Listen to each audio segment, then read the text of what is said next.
This is a fan-generated show. If you would like to support us, please go to jamieglazov.com and also don't forget to subscribe to our YouTube channel. All your support is greatly appreciated. Good evening. Welcome to the Glazov Gang. Tonight, Unveiling Jerusalem, a journey in search of a temple and the truth. What an honor and a privilege to have this evening filmmaker Pierre Rehov joining us at the Glazov Gang. Pierre, thank you very much for joining us. It's my pleasure, like always, Jamie. Thank you. And you're a filmmaker. This is your new film, Unveiling Jerusalem. I watched it recently. Just a fascinating film. Before I begin the questions, let me let you begin. Why did you make this film and what is it about? Well, in 2016, as you certainly remember, UNESCO made a decision out of which they basically disconnected completely Judaism, Christianity, and the Temple Mount in Jerusalem, and at the same time declared that Jerusalem was an occupied city. And it's not the first time that UNESCO is doing something like that. They already had done that with Hebron, where one of the holiest shrine for the Jewish people is, where all the graves of former ancestors are. And UNESCO had already declared that Hebron was part of the Palestinian heritage. So UNESCO is an organization in which there is an automatic anti-Israel majority, and that majority led to having this kind of declaration and decision. I was really outraged by it. And actually everybody in Israel was, and a lot of Christians around the world as well, because they didn't even talk about the Temple Mount, which is, you know, where the temple of Herod's temple and Solomon's temple were built. And they just renamed the place Aham al-Sharif, which is the Arabic name for it. So I went ahead trying to make a film about it and trying to prove that actually there was a temple in the past, and that this place was a holy shrine to the Jews and the Christians. That's how I ended up making this film, Unveiling Jerusalem. And in the title by itself says it all. It's Unveiling Jerusalem, which means getting rid of the veil, the Muslim veil, which is covering Jerusalem, thanks to UNESCO and Palestinian propaganda. That's the theme of my film, which I was able to make thanks to very renowned archaeologists and historians who gave me a lesson of history, which is quite amazing.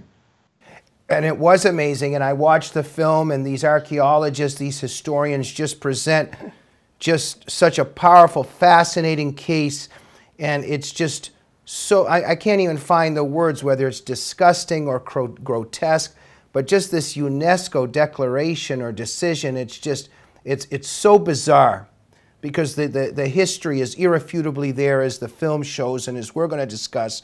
Before we go forward, tell us a bit about the Al-Aqsa Mosque and the Dome of the Rock and how they play in this narrative. Well, the Al-Aqsa Mosque and the Dome of the Rock, first of all, are two different things that most of people around the world get confused about. The Dome of the Rock is built exactly where was Solomon's and Herod's temple. It's this beautiful golden dome that appears in every picture when you talk about Jerusalem. It was built in the 7th century, destroyed, rebuilt again, etc. And the thing is, when Muslims or even journalists who don't know anything, as most journalists working in the Middle East, talk about Jerusalem and this place, they call that dome, they call it the Al-Aqsa Mosque. But this is not. The Al-Aqsa Mosque is another building south of this one, which was built at a different period of time, and which is a place where actually people most of the time go to pray. They don't actually pray there, and the building itself is built according to a Christian architecture, is octagonal. It's not like all the mosques in the world. So they have a place which is a beautiful monument, which is not the Al-Aqsa Mosque. They claim being the Al-Aqsa Mosque, and it's been there now for centuries, built on the top of the Temple Mount. Okay, just a sec. But Pierre, this structure, who built it and what conquest was it? Well, in the 7th century, first of all, Muhammad, the prophet of Islam, never went to Jerusalem. I'm not even sure he knew exactly what Jerusalem was about. But in the Quran, there is a legend saying that in the middle of the night, at a certain point, Muhammad raised a horse and went to heaven riding this horse, whose name was Al-Burak. Actually was a female horse, a mare. And he arrived in heaven where all the prophets, Jesus and Moses, etc., bowed to him and said, Muhammad, you are the prophet of Islam, you are the last prophet, and we are all, humbled by your presence. So that's part of the Quran. The thing is, according to the Quran, this place where he took off from which to go to heaven was a far-away mosque, the far-away mosque, the Al-Aqsa Mosque, which means far away. But in reality, historians know that this Al-Aqsa Mosque had nothing to do with Jerusalem. It was actually the name of a mosque in a city north of Mecca called Jemena.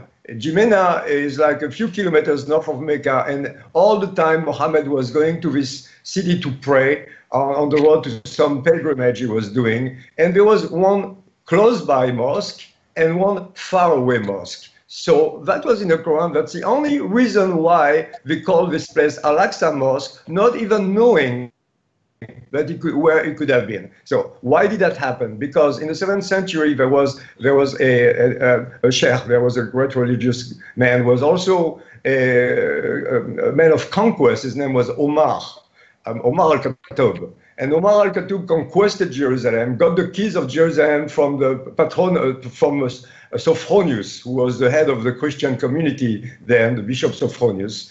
And he was looking for the Holy of Holiest. And someone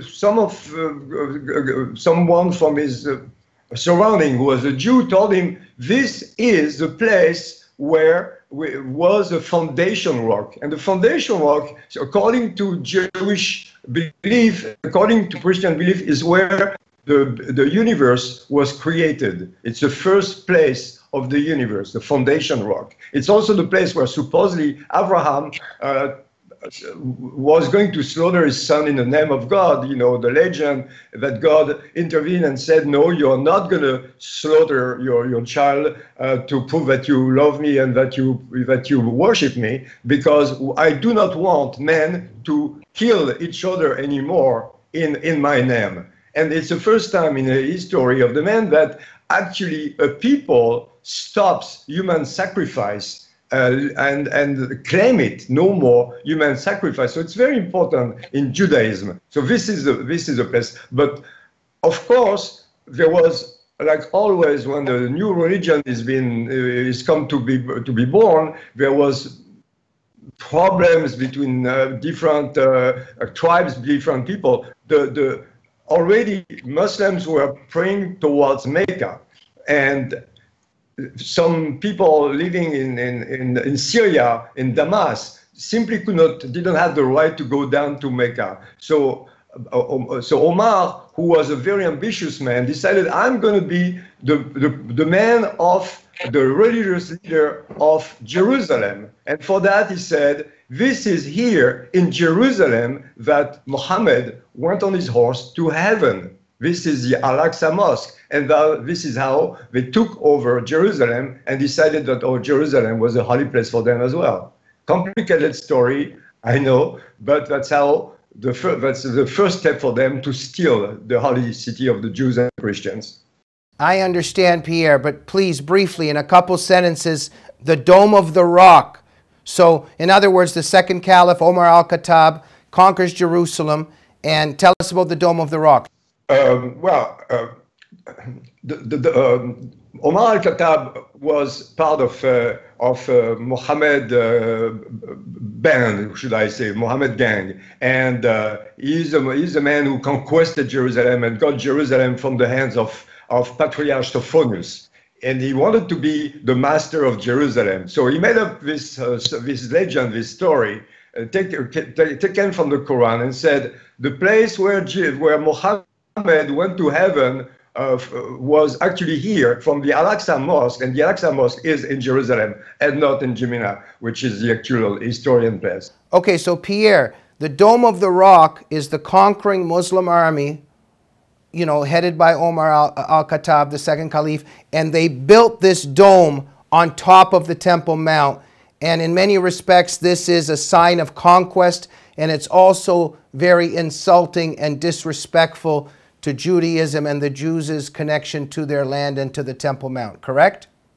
Oh, that's correct. This is what they always do. Everywhere Muslims go, the first thing they do is to either destroy or reform the holy shrines of other religions. They have done that in Istanbul with St. Catherine, for instance, which was an amazing cathedral and became a gigantic mosque in Istanbul as today. Right. And just this goes without saying, but it's incredible when you study history and know what happened.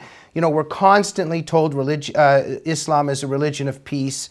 A lot of the work that I've done and that I'm doing, you know, often I'm in dialogue with Muslims, especially on 3rd Street Promenade when I used to work with the Counter Jihad Coalition, and we would, you know, pass out literature and educational material to the public. And Muslims were always arguing with me and telling me that their religion is a religion of peace and it spread very peacefully. So I just want to ask, when this happened at the Temple Mount, when the dome was built, when, you know, Al-Khattab had come, the second caliph, was this just done in a very peaceful manner? They just showed up with leaflets and flyers and they were just embraced peacefully? Or did warfare actually have something to do with it? Something called jihad?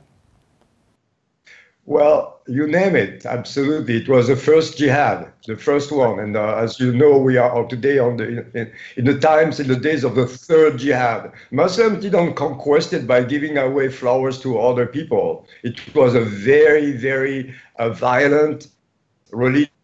They had no other goal but to expand as much as possible. And until today, their ultimate goal is to conquest the rest of the world. A Muslim cannot tolerate the idea of somebody else that he's been trying to convince, didn't instantly convert to the true faith, to the true religion. Actually, if you talk to a Muslim, even a moderate one, he will tell you Islam is a religion of peace. It's we never fight, we never use violence unless we are attacked. Then you talk to him a little more and ask him, so what is for you being attacked? And the attack for a Muslim is, I want to convert you, you refuse, so you are violently refusing my generosity, so I'm going to start a jihad against you. That's the idea of peace and war. Thank you, Pierre. Now, wow, so fascinating in your film. I mean, you just do a superb job. And these archaeologists, these historians, and they're discussing, there were Jewish temples on top of the Temple Mount before. Solomon's temple, Herod's temple. Tell us a bit about those temples. You have the Temple of Solomon was built under the reign of Solomon about 700 years before Jesus, and as you know, the Jews were expelled to Babylonia, and the temple was destroyed. And under Pierre, they were allowed to come back. And rebuilt it as a very small temple this time, and later on under Rehov, the King Herod, when Judea, Samaria were invaded and under Roman occupation, Herod, who was the king and nominated by the Romans, decided, because he was a kind of megalomaniac, decided to build there one of the most beautiful architecture in the world, and he built what is called the Herod's Temple. Now, after the Jewish revolt against Roman occupation in 70, the Romans destroyed Jerusalem completely and destroyed, first of all, the temple. So for centuries, other structures have been built on the top of it until the 7th century, where this place was invaded by the Muslims, and they started building on the top of everything else. There were churches there, there were small temples there, but they kind of raised everything. First the Dome of the Rock, and later on the Al-Aqsa Mosque.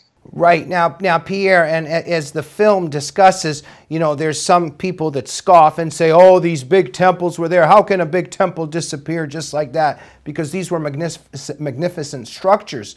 But as the archaeologists, you know, have found, and as you demonstrate in the film, they have found an incredible amount of, you know, remains.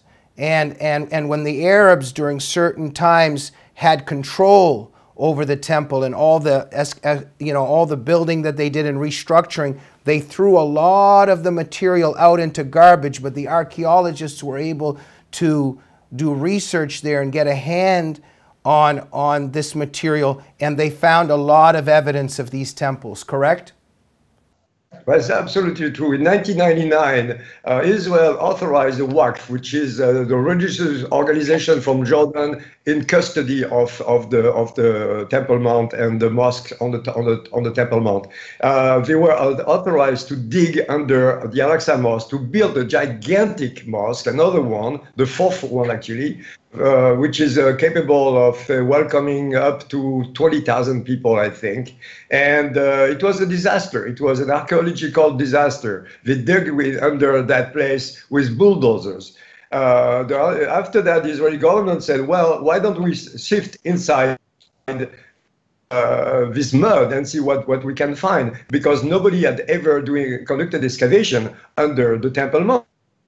So the Muslims were saying, well, how can you prove there was a temple? And the Israelis were saying, how can we prove it if we cannot dig? But this time it was dug under, and what they started finding in the mud is absolutely amazing. It's proving almost every day they find new artifacts proving that all this was belonging to Temple Mount, exactly as it is written in the Bible. Right. So look, this whole UNESCO declaration, you know, absurd, bizarre, a lie, grotesque, disgusting, also, of course, insulting. And what they're doing also is they are actually saying that the Old Testament is not real. And they're also saying, now, and I'll just enter this discussion here as a Christian, they're actually saying that Christian Gospels are not real. Because when Jesus got upset at the temple, at the money changers, and he got angry and overturned the tables, etc., during that part in the Gospels, he was at a temple. What temple was he at? Pierre, what temple was Jesus at? And UNESCO is basically saying that for us Christians, those Gospels are garbage and not real, right? So It's exactly, in order to take side with the Muslims, they are insulting Jews and Christians all the same. Basically, it's like, it's basically like saying that Jesus, instead of fighting the Americans in the temple, was fighting them in a mosque 700 years before Islam actually even existed. But you know, this is the important thing to understand about Islam. Islam, because it's a religion which is invented based on Christian and Jewish scriptures, is not there as an additional religion. It is there to replace Judaism and Christianity. So since they are based on they are not based on their own legends, they are taken, you know, Jesus, they didn't make him a god, they made something else with him, but it's part of the religion, but also Moses and also all of the prophets of Judaism are in the Quran and are in Islam. So in order to declare that the religion is a good one, they invented the fact that Islam was forever on earth. And it was the first religion, and we, Christians and Jews, have been lying about it until finally God sent us the ultimate prophet to reveal the real and only religion, Islam, which purpose is to destroy all other. Thank you, Pierre. Now, there's just enlighten us here, because there's a certain timeline here. Jews especially after 1948, the creation of Israel. We know many Jews, of course, are there. They were always there. It's not like Jews just showed up and took somebody else's land. That's another lie. But in terms of the creation of Israel and many Jews returning from around the world to join Jews there and their connection to this land, they began to rebuild and build up Israel after 1948. But there's a certain time period here from 48 to 67 and then after 67. Can you just briefly enlighten us on that? Because for a while, Jordan was in control of certain sections. Yeah. In 1948, during the War of Independence, Jordan was able to take what they call the West Bank, which actually is Judea, Samaria, and the east part of Jerusalem. During this period of time, between 1948 and 1967, when finally Israel took back the old city of Jerusalem, they basically didn't do anything with the Al-Aqsa Mosque and the Dome of the Rock and the Haram, what they call the Haram al-Sharif. They didn't mind, they didn't care. The place was almost abandoned. You could see high weeds. They have no connection with it. It's only when the Jews took it and after they invented the Palestinian people, that all of a sudden they wanted Jerusalem to be the capital of an invented people in an invented country for an invented nation. Right, but Pierre, very powerful part of that film is when one of the scholars says that the Jews had done such an incredible job with rebuilding Jerusalem, especially also after 1967, that if King Herod is looking up from above, he would actually even maybe be extremely proud or even a little bit jealous at what a beautiful place the Jews had made Jerusalem, correct? That's correct. I remember the sentence Reverend Petra, who is an amazing Christian, a wonderful woman, very pro-Israel. Yeah, she said that. And not only Jews have made Jerusalem a thriving and beautiful city, but it's a combination of modernism and the respect of the ancient days. What is great about Israel, Jerusalem being the capital of Israel, and Israel being in charge of Jerusalem, is that everybody is free to do whatever they want. Whether Christian, Jews, Muslims, it's absolutely freedom of religion, which was not the case until 67. Right. Now, Pierre, I'm a little bit torn here because you present your film and everything that I've known also up till now, your film, my own studies, Jews' connection to their own land. The Jews were always in the Holy Land. Jesus himself, as a Christian also, we know that Jesus and his apostles were Jews. Then you talk about the Solomon Temple, the Herod Temple, etc., etc., etc. Okay, there's that evidence for Jews' connection to the Temple Mount and to the Holy Land. But then we've got Muhammad flying on a horse. So I don't know. These are two very strong competing arguments. What do you think? First of all, Jerusalem again doesn't appear once in the Quran. We don't even know the word Jerusalem. So yeah, they made up this story for reasons of conquest. And in the meantime, the Bible, the New Testament, refers to Jerusalem, I think something like 700 times. And Jews have been praying toward Jerusalem for 2,000 years. And in the meantime, Muslims have always been praying towards Mecca. So it's not really a holy shrine for them. It becomes a holy shrine at the moment where Jews took it, because the purpose of the Muslims is to get rid of Judaism in order for them to prove that their origin is the only one. That's a key. Thank you, Pierre. But, you know, I don't think we should minimize the importance of Muhammad flying on a horse. Look, let me ask this. In the film, very powerfully, one of the historians or maybe archaeologists there, he said, imagine if Muslims were not allowed into Mecca. And we know today, with all the evidence of Jews, the Jewish people's and the Christian people's connection to their own land, to the Temple Mount, Muslims can pray on the Temple Mount, but Jews and Christians are actually forbidden from praying in the Temple Mount. Is that correct? It is correct. Not only that, but you know, the really holy place for the Jews are there right now is the last wall of the temple, which is still there. And it's called the Wailing Wall, the Western Wall, the Kotel, as we call it here in Israel. And this is where the Jews pray. If you're a Muslim, you want to pray there, just come in. As long as you are not carrying an explosive belt, you can go and pray. Now, on the top of it, on the what they call the Haram al-Sharif, where the mosques are, you can visit as a Jew or a Christian at certain times of the day. But it's forbidden for you to pray, and they can take you to the police station, kick you out of the place if they find you with a Bible, if they find you praying, and if you're not a Muslim trying to do that. You can go as a visitor, as a tourist, and not as a religious person. It's forbidden, it's only for Muslims. Thank you, Pierre. Look, we're almost out of time. And since this is also a religious show in many respects, I will say that as a Christian, I regard Donald Trump as a providential godsend. I think he's a present from God to, for whatever reason, we have a brief reprieve from these globalist, leftist, Islamic forces. But wow, Trump taking the money away now, as we know, from the Palestinians until they stop their terrorism and are actually serious about peace. And also reducing UNRWA's budget. I mean, I think he's doing great things. What do you think about that?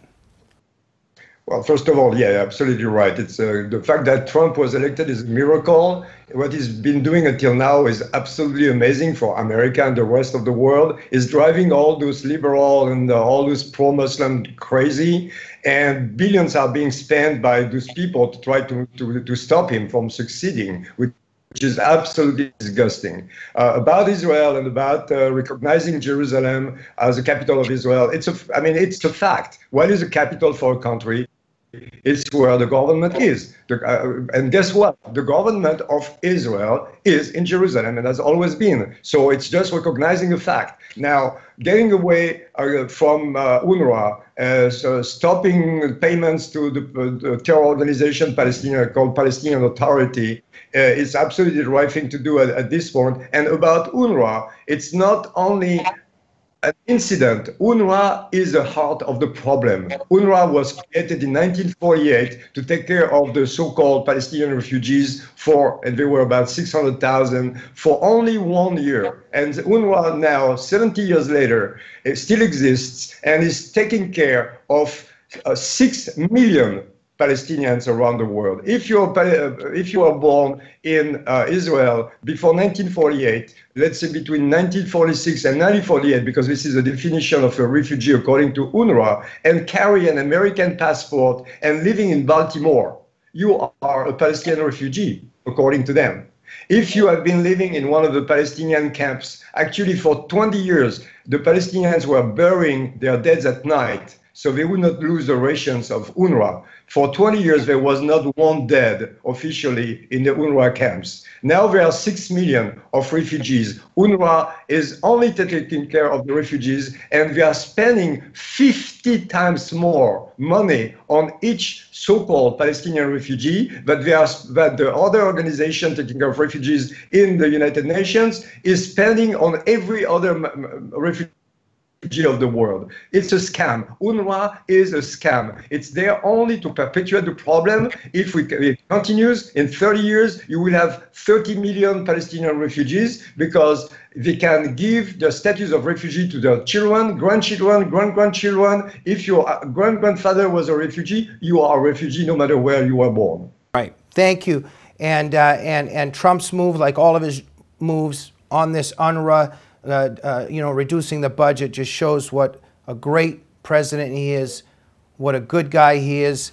Dear Lord, thank you so much for Donald Trump. Please frustrate his enemies and keep him around as long as you can. Pierre Rehov, thank you so much for making Unveiling Jerusalem. Thank you for being such a truth teller and such a brave one and such a noble one. For all of our audience that wants to watch Unveiling Jerusalem, they have to watch Unveiling Jerusalem. Am I correct that they go to unveilingjerusalem.com and there's many ways they can watch the film? Let's end with that. Yeah, absolutely right. Unveiling Jerusalem Jerusalem.com. Over there, we have access to Amazon and iTunes and 20 different ways of downloading or just watching the film. They only have to choose their favorite network for that. Pierre Rehov, all good things must come to an end, including an episode of the Glazov Gang with Pierre Rehov. You are a hero, my friend. Please keep making your films. Thank you for making Unveiling Jerusalem. Thank you, Jamie. It's always a pleasure being with you.